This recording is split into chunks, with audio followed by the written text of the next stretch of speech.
Allahla ömrümüz eynidir bizim. Adamın başı gicəllənir, təsəvvür edirsiniz. Həmişə varıq biz. Bizə son yoxdur. Minəl hayyil qəyyumilləzi la yəmud. İləl hayyil qəyyumilləzi la yəmud. Cənnətə daxil olan kimi bu məktub gəlir ki, əbədi Allahdan əbədi bəndəsinə.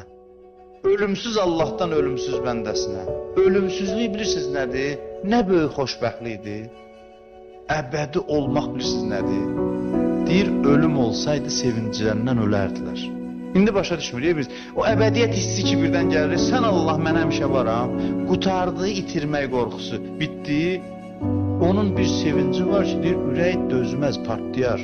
O sevinci Allah qoysa cənnət qapısında yaşayanda, bəlkə də orada deyir, yadında da o gün danışırdı dünyada olanda.